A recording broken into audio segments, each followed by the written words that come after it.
Euforia kemenangan melawan Persija Jakarta sudah mulai harus dilupakan oleh Persib Bandung. Karena pertandingan selanjutnya juga tidak kalah tricky. PSM Makassar sudah menunggu di kota Parepare. Seberbahaya apa PSM dalam menghambat Persib menuju gelar juara? Kita analisa di video kali ini.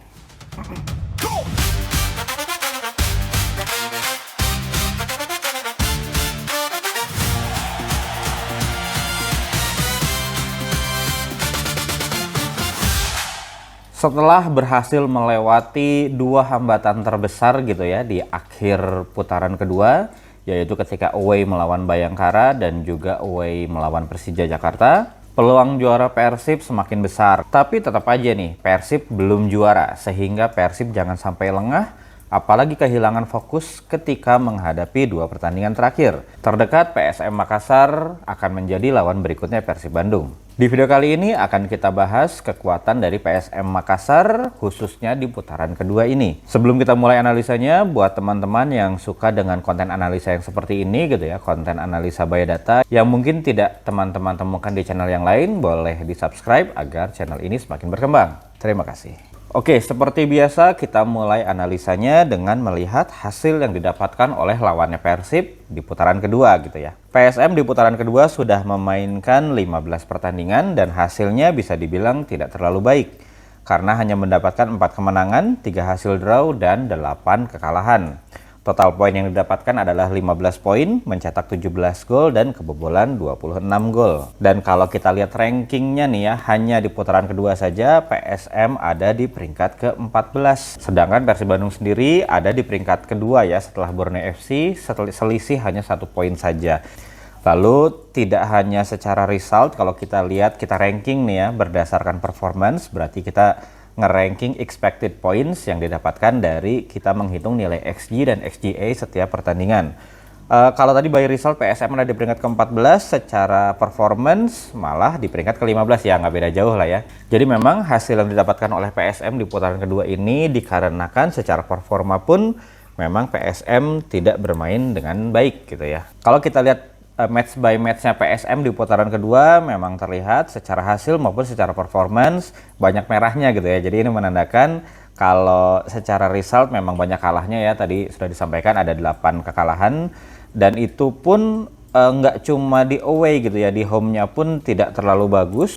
Untuk partai home gitu ya, dari 7 kali bermain PSM cuma menang 2 kali, seri 2 kali, dan malah lebih banyak kalah nih 3 kali. Walaupun yang harus menjadi catatan ya, 2 kemenangannya PSM di partai home adalah di 2 pertandingan terakhir nih. Jadi memang kalau kita melihat overall PSM tidak terlalu baik, tapi di 2 match home yang terakhir ada perbaikan nih, di mana PSM berhasil menang di 2 pertandingan tersebut, yaitu pada saat melawan Persik Kediri dan juga melawan Bayangkara FC. Walaupun jadi catatan ya, Bayangkara FC-nya ketika melawan PSM tidak diperkuat oleh CDB karena akumulasi kartu, sehingga secara penyerangan pasti langsung menurun tajam lah ya Bayangkara FC, karena seperti kita ketahui bagaimana pengaruh dari Musa CDB di Bayangkara untuk putaran kedua ini.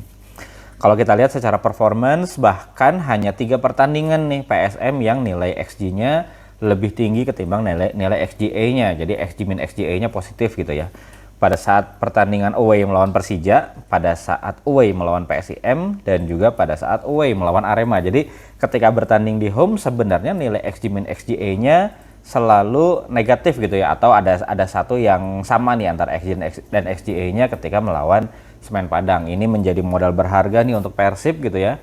Bagaimana secara performance di home ini justru PSM Makassar tidak bermain dengan cukup baik gitu ya.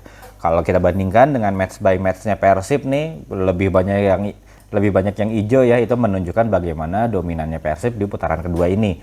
Belum pernah kalah selama putaran kedua gitu ya, hanya 4 kali draw dan sisanya Persib berhasil memenangkan pertandingan. Dan kalau kita lihat secara performance-nya gitu ya, yang merahnya itu cuman ada di 3 pertandingan, yang dimana yang terakhir adalah ketika away ke Persija. Dan seperti apa yang sudah kita bahas di video sebelumnya gitu ya, di video reviewnya Persija melawan Persib, sudah diprediksi nilai XG-nya Persija pasti akan lebih tinggi ketimbang Persib Bandung, karena memang di pertandingan tersebut, utamanya di babak kedua gitu ya, Persib Bandung menyerahkan dominasinya kepada Persija.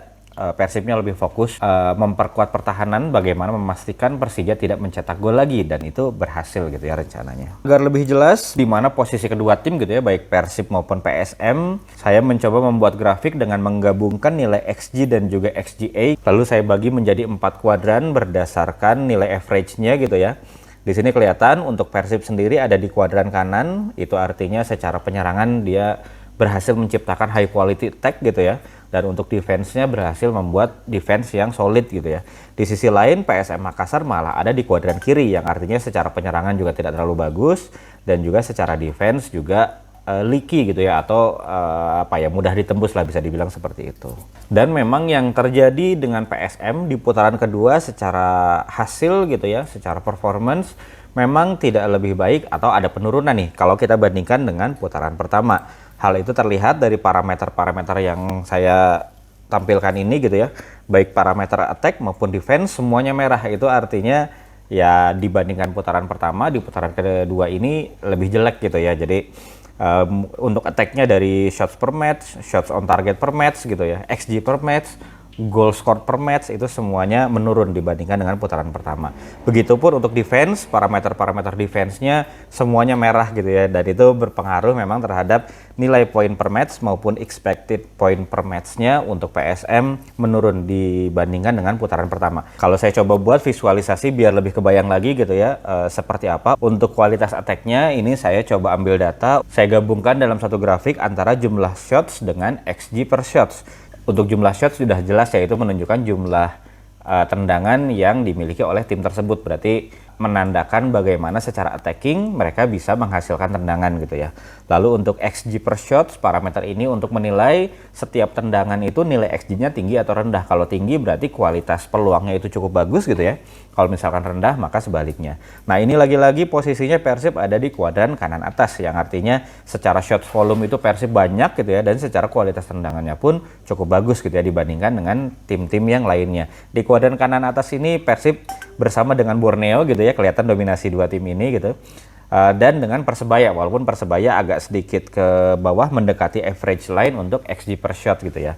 Sedangkan PSM Makassar sendiri ada di kuadran kiri bawah bersama tim-tim seperti Semen Padang, Arema, PSBS, dan juga Persita Tangerang. Ini juga menandakan memang secara attack tercermin dari data-data yang sudah saya tampilkan, dan dari kuadran ini kelihatan bagaimana posisi PSM dibandingkan dengan tim-tim lain di Liga 1 dalam hal attack. Untuk defense saya menggunakan data statistik XGA per shots face dengan XGA mean goals conceded. Jadi untuk yang XGA per shots face itu menandakan seberbahaya apa setiap tendangan yang diterima oleh sebuah tim gitu ya. Itu menunjukkan bagaimana sistem pertahanan tim tersebut bisa nggak sih mencegah lawan menghasilkan peluang yang berbahaya. Lalu untuk satu lagi, untuk XGA mean goals conceded, itu menunjukkan performa dari si pertahanan tersebut gitu ya.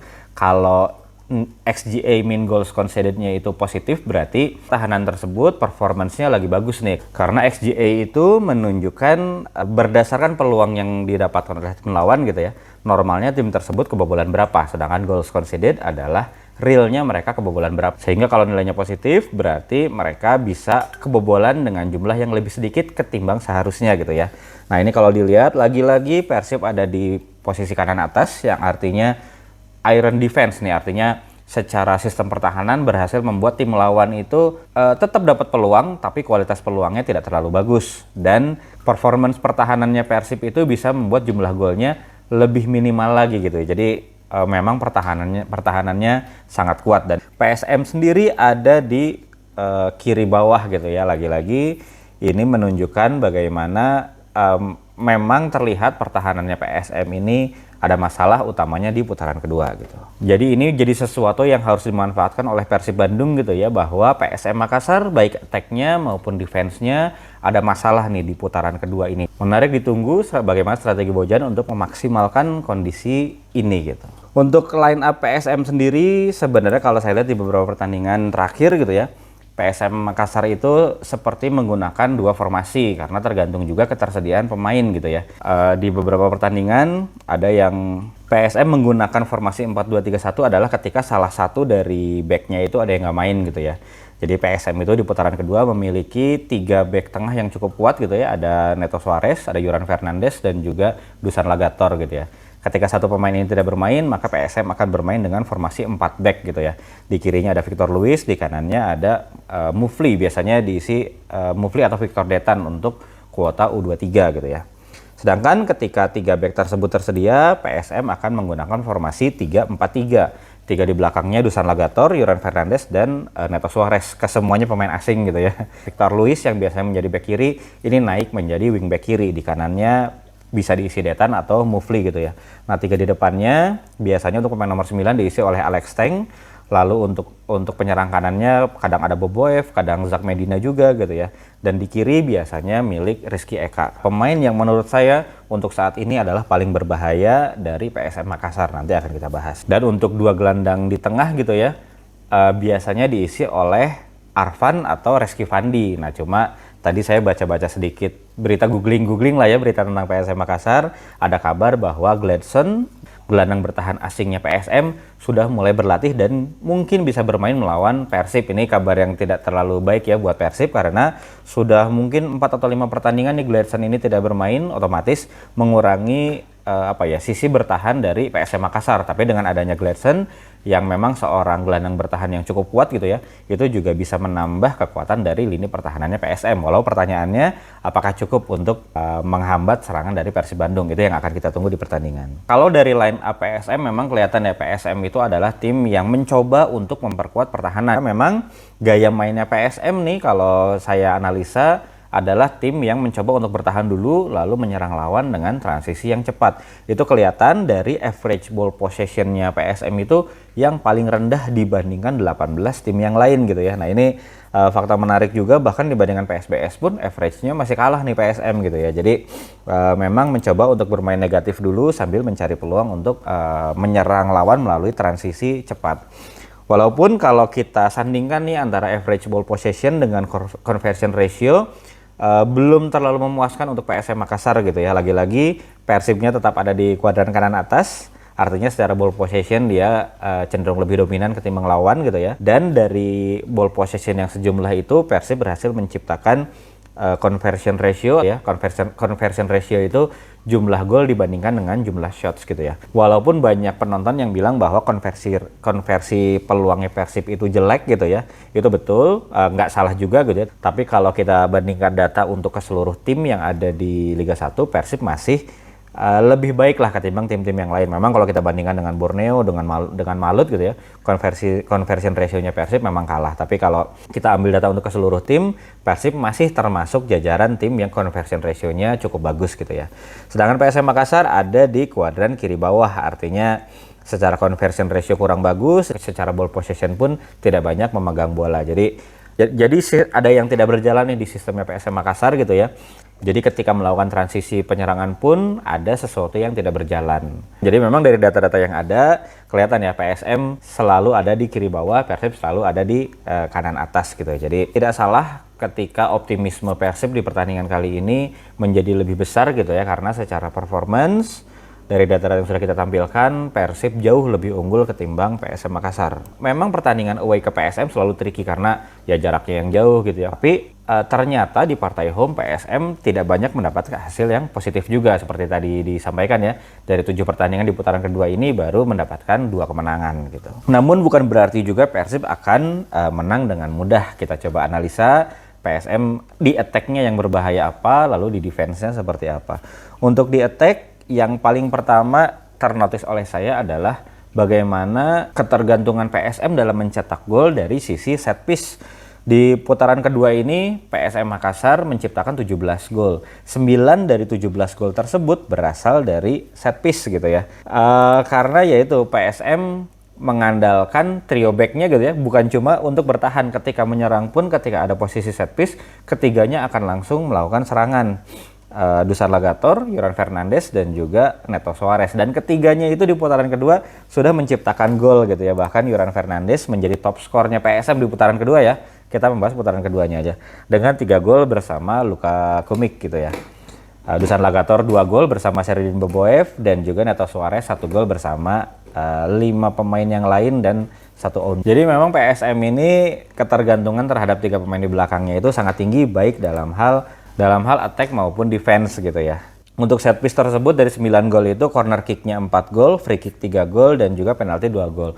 Free kicknya pun nggak ada free kick yang yang direct gitu ya, yang tendangan bebas langsung gol gitu ya. Tapi berupa crossing gitu ya, atau misalkan karena free kick terjadi scrimmage dan itu dimanfaatkan menjadi gol. Jadi dan 2 lagi adalah melalui penalti. Jadi itu kelihatan banget nih bagaimana PSM mencoba memanfaatkan kelebihan postur tubuh dari Yoran Fernandes, Dusan Lagator, dan juga Neto Suarez gitu ya. Belum ditambah lagi sama Alex Teng nih, striker pemain nomor 9-nya PSM gitu ya. Walaupun secara jumlah gol belum masuk skor sheet nih Alex Teng di putaran kedua ini gitu. Jadi itu yang paling utama yang harus diperhatikan oleh Persib Bandung gitu ya. Jangan sampai memberikan set piece dengan mudah kepada PSM gitu ya. Jangan melakukan pelanggaran tidak perlu gitu ya, atau clearance-nya tuh sebisa mungkin kalau masih bisa dihindari nggak sampai ngasih corner, ya buang jauhnya ke depan aja atau ke samping gitu. Lalu yang kedua yang menonjol dari sisi lini serangnya PSM adalah yang saya lihat adalah kualitas individu, terutama dari sisi kiri penyerangannya PSM Makassar. Seperti kita ketahui di situ ada Victor Luis, dan juga untuk penyerang sayapnya ada Rizky Eka. Untuk Victor Luis mungkin nggak usah banyak dibahas lagi. Semua juga tahu gitu ya bagaimana berbahayanya Victor Luis, salah satu bek kiri terbaik di Liga 1 gitu ya. Tapi ada satu pemain lagi yang menurut saya harus benar-benar jadi perhatiannya Persib Bandung adalah Rizky Eka Pratama. Pemain muda gitu ya yang skill individunya menurut saya luar biasa, di atas rata-rata lah gitu ya. Memang secara jumlah gol dia baru mencatatkan 1 gol nih di putaran kedua ini. Gol yang luar biasa ke gawang PSBS gitu ya. Jadi dia melakukan akselerasi dari sisi kiri penyerangannya PSM melewati sampai 2 atau 3 pemain gitu ya.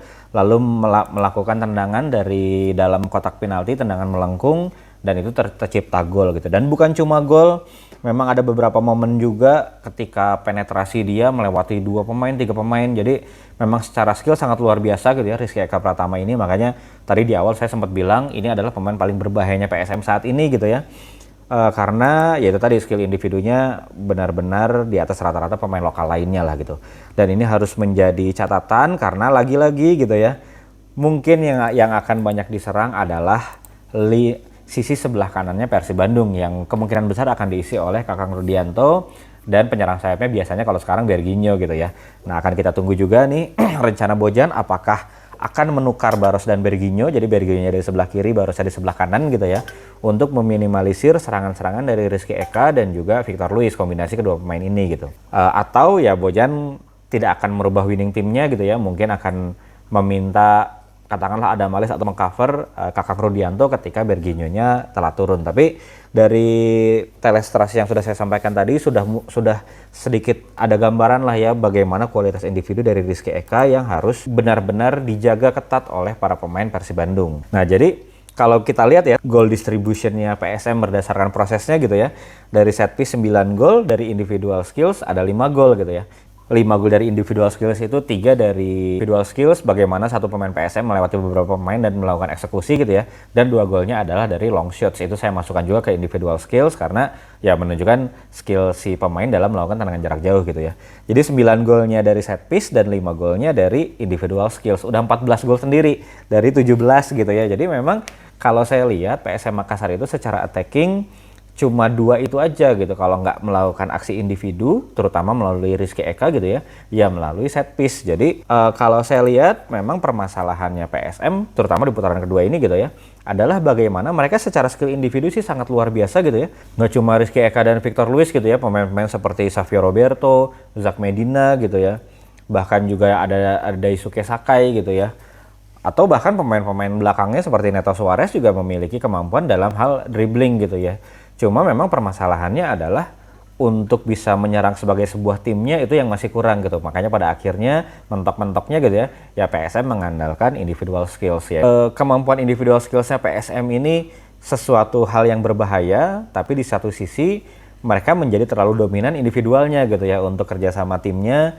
Menurut saya masih kurang baik. Hal itu terlihat dari mana? Yaitu tadi jumlah golnya 14 dari 17-nya itu berdasarkan set piece dan juga individual skills gitu ya. Jadi ya itu ya menarik juga di nanti nih bagaimana rencana Bojan dalam meredam kualitas individu pemain PSM dan juga set piece-nya nih gitu ya. Nanti apakah akan tetap melakukan man-to-man marking dan siapa nih man-to-man marking yang akan dijaga ketatnya. Kalau waktu lawan Persija kan Alano tuh ada dedicated itu ya, satu pemain khusus menjaga Alano. Nah kalau yang melawan PSM ini akan kita lihat man markingnya nanti akan seperti apa. Karena ada satu catatan lagi nih dari penyerangannya PSM Makassar gitu ya, adalah bagaimana sudah disebutkan juga tadi, center back-nya PSM itu juga memiliki kemampuan untuk melakukan build up, baik itu melakukan long pass gitu ya, atau juga melakukan progressive carries, atau dia membawa bola ke depan gitu ya. Karena berhubungan juga sama Persib yang biasa melakukan man-to-man marking terhadap pemain tengahnya lawan gitu ya, untuk menutup opsi umpannya lawan. Sehingga ya otomatis pemain Persibnya akan mengikuti gerakan dari pemain tengahnya kan. Nah biasanya sisi lemahnya dari strategi tersebut adalah ketika lawannya itu punya center back yang punya kemampuan dribbling bagus gitu ya. Sudah dilakukan oleh PSM di putaran pertama ketika bermain di Bandung gitu ya. Ketika Neto Suarez melakukan dribbling bahkan bisa hampir mendekati ke kotak penaltinya Persib Bandung gitu ya. Nah ini juga menarik untuk ditunggu, apakah Bojan akan tetap menggunakan man-to-man marking atau ada sedikit perubahan nih menjadi zonal marking, utamanya ketika menghadapi build up-nya PSM Makassar. Itu yang akan kita lihat. Untuk dari sisi defense sendiri, sebenarnya dari jumlah gol yang tercipta ke gawang PSM gitu ya, ada 26 gol dari 15 pertandingan, itu sudah menunjukkan bahwa pertahanannya PSM ya nggak kuat-kuat amat, bahkan kalau bisa dibilang rapuh gitu ya. Dan kalau saya lihat di beberapa video ya bisa ditembusnya itu dengan berbagai macam cara, dalam berbagai macam kondisi gitu ya. Ketika transisi pun kelihatan transisi bertahannya PSM lemah gitu ya, bagaimana pemain tengahnya itu terlambat dalam membantu pertahanan. Ini terlihat dari ilustrasi ini, bagaimana ketika melawan Arema, Aremanya melakukan serangan balik gitu ya, dan di belakang cuma ada 3 back ini gitu.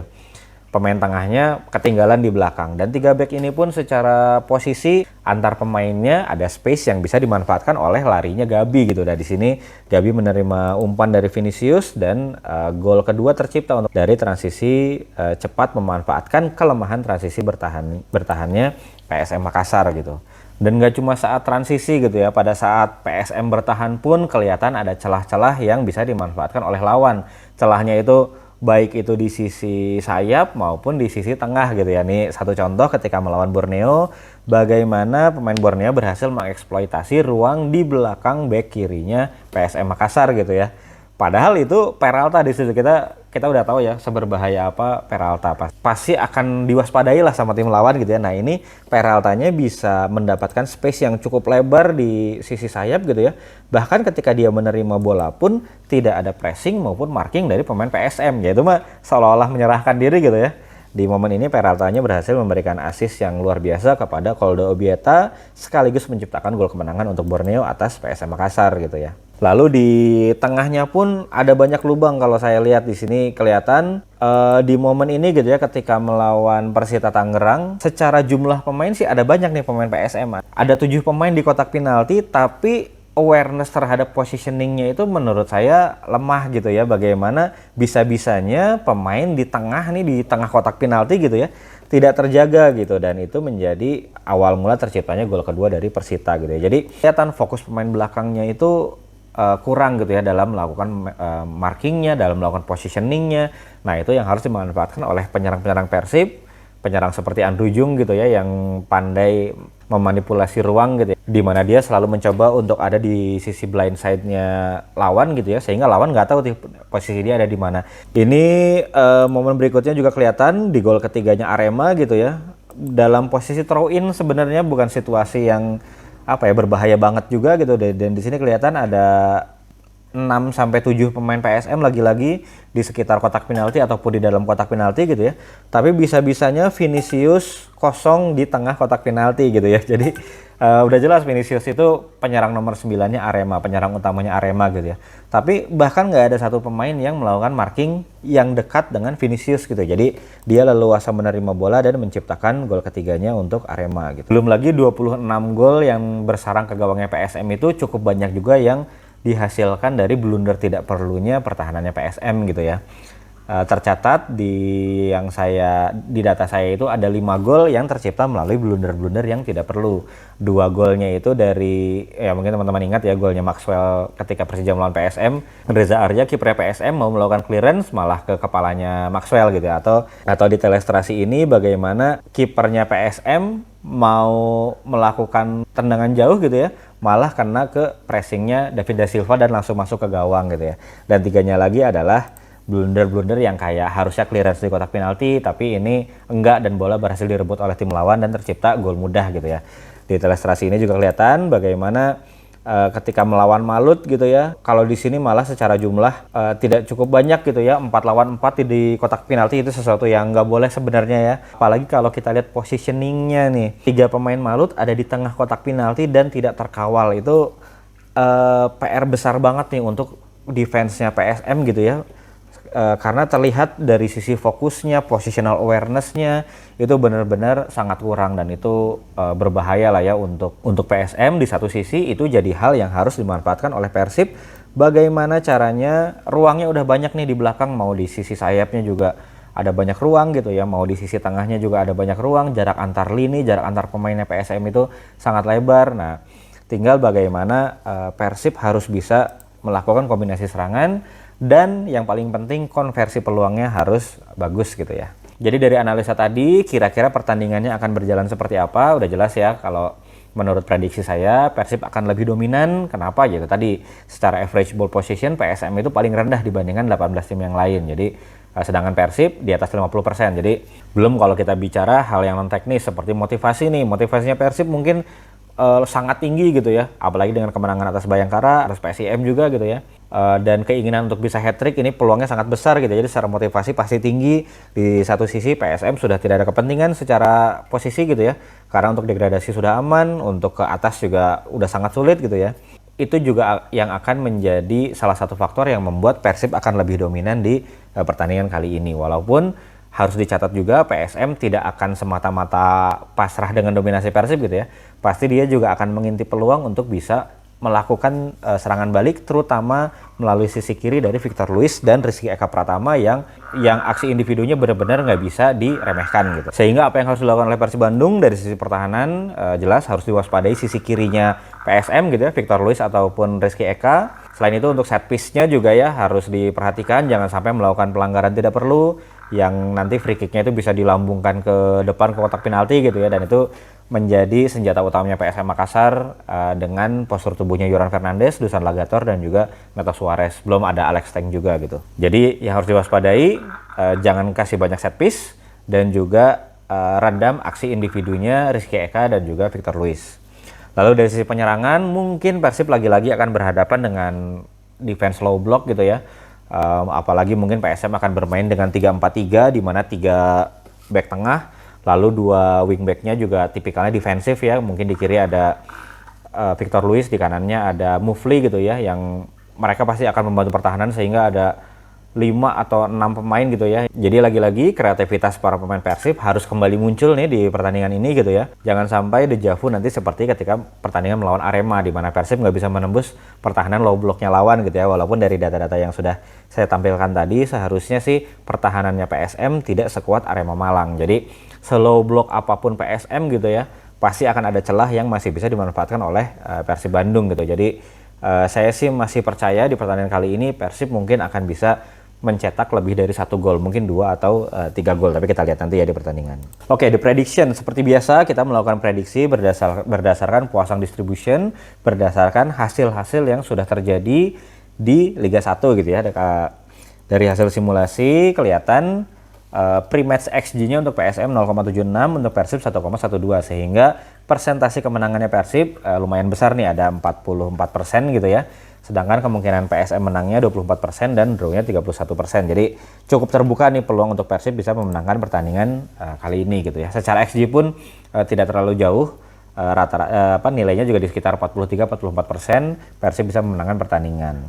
Lalu untuk rival watch kita intip nih, sekarang rivalnya tinggal Borneo ya, resmi tinggal Borneo karena Persijanya sudah hilang dari perburuan gelar juara gitu ya. Dari simulasi yang sudah saya buat berdasarkan result, kurang lebih sama nih peluangnya Borneo menang sama peluangnya Persib menang gitu ya, di angka 45% gitu ya. Sedangkan Persijap menangnya 23% dan draw-nya 30%. Walaupun lagi-lagi kalau kita lihat secara XG gitu ya, Persijap sedikit lebih di atas dibandingkan dengan Borneo FC. Pre-match XG-nya 1.08 sedangkan Borneo 1, dan persentasenya berdasarkan XG gitu ya. itu adalah 37% untuk Persijap dan 32% untuk Borneo FC. Walaupun seperti biasa ya kalau kita ngomongin Borneo, secara XG kadang dia kalah, tapi terbantu sama individual brilliance 3 pemain, Peralta, Villa, dan Nadeo yang sampai sekarang masih kuat nih ngegendong Borneo. Jadi kita lihat seperti apa pertandingannya Borneo melawan Persijap nanti gitu ya. Yang sebenarnya secara motivasi juga Persijap ya samalah kayak PSM gitu ya. Udah sama-sama memastikan diri tetap bertahan di Liga 1. Jadi sebenarnya tidak ada kepentingan lagi untuk menggebu-gebu untuk bisa memenangkan pertandingan gitu ya. Walaupun dibandingkan dengan PSM Makassar, Persijap itu secara performance maupun secara result di putaran kedua ini lebih baik ketimbang putaran pertamanya mereka gitu ya. By result cukup mengejutkan, Persijap itu ternyata ada di peringkat ke-6 di putaran kedua ini. Dia sudah menghasilkan 25 poin gitu ya, cukup bagus untuk tim yang berada di papan bawah gitu. Walaupun secara performance dia sedikit di bawah ya, di posisi 9, tapi itu masih lebih baik ketimbang kalau kita bandingkan sama PSM lawannya Persib Bandung gitu ya. Jadi mungkin di game week kali ini Borneo akan dapat pertandingan yang lebih sulit ketimbang Persib Bandung gitu ya. Apalagi kalau kita lihat match by match-nya Persijap nih di putaran kedua, nilai XG-XGA-nya pun cukup banyak yang hijau gitu ya. Ini menandakan memang hasil yang didapatkan oleh Persijap di putaran kedua ini adalah berdasarkan performance yang cukup baik juga gitu ya. Jadi bukan semata-mata Persijapnya beruntung gitu ya. Ini bisa menjadi modal untuk Persijap dalam mencoba menahan laju dari Borneo FC. Dan kalau kita lihat match by match-nya Borneo FC ini di 2 partai away terakhir dia nilai XG-XGA-nya negatif tuh ya. Tapi ya lagi-lagi terbantu individual brilliance 3 pemain ini, Villa, Peralta, dan juga Nadeo Argawinata, sehingga peluang Borneo untuk bisa memenangkan pertandingan di Persijap kemungkinan besar akan ditentukan lagi sama permainannya 3 pemain ini gitu. Kalau mereka masih bermain dengan luar biasa seperti beberapa pertandingan terakhir, ya kemungkinan besar Borneo masih akan memenangkan pertandingan gitu ya. Oke, jadi itu analisa di video kali ini. Saya sudah analisa pertandingan PSM melawan Persib dan sedikit tambahan tadi untuk Persijap melawan Borneo FC gitu ya. Kalau lihat data dan analisa di depan tadi, seharusnya kalau kita ngomongin secara teknis sih nggak ada masalah, sama sekali nggak ada masalah. Persib jauh di atas PSM gitu ya, kalau kita bahas performance maupun result di putaran kedua ini gitu ya. Secara pertahanan PSM tidak terlalu kuat, ada banyak celah yang bisa dimanfaatkan oleh Persib Bandung, dan secara attacking pun tidak terlalu berbahaya karena PSM Makassar cenderung lebih mengandalkan individual ketimbang permainan tim gitu ya. Jadi secara teknis mah aman. Nah memang sepak bola, apalagi sepak bola di Indonesia kadang-kadang tidak hanya dipengaruhi oleh faktor-faktor teknis gitu ya. Ya jadi secara fokus juga memang Persib harus terus dijaga selama 90 menit gitu. Jadi jangan sampai ada hal-hal yang di luar kalkulasi seperti katakanlah mungkin ada kartu merah gitu ya, atau mungkin ada blunder fatal gitu ya yang bisa menjadi pertandingannya menjadi lebih sulit untuk Persib Bandung gitu ya. Apalagi secara motivasi pertandingan PSM seperti tadi disampaikan ya udah aman dari degradasi. Tapi sebenarnya kalau kita berbicara motivasi ini ada juga sebenarnya hal yang memotivasi PSM untuk bisa bermain dengan baik. Saya baca berita juga bagaimana manajemen PSM udah mulai melakukan evaluasi gitu ya, otomatis para pemain juga pasti akan berusaha menampilkan permainan terbaiknya agar masih dipakai sama PSM nih di musim depan gitu ya. Oke, itu aja. Kalau menurut teman-teman video ini bermanfaat, menarik buat teman-teman, boleh di-subscribe biar channel ini terus berkembang. Terus gimana nih prediksi teman-teman, baik itu skor maupun kira-kira keberjalanannya pertandingan itu akan seperti apa? Boleh tulis di kolom komentar, nanti kita diskusi. Terima kasih sudah nonton sampai akhir. Sampai jumpa di video berikutnya. Terima kasih.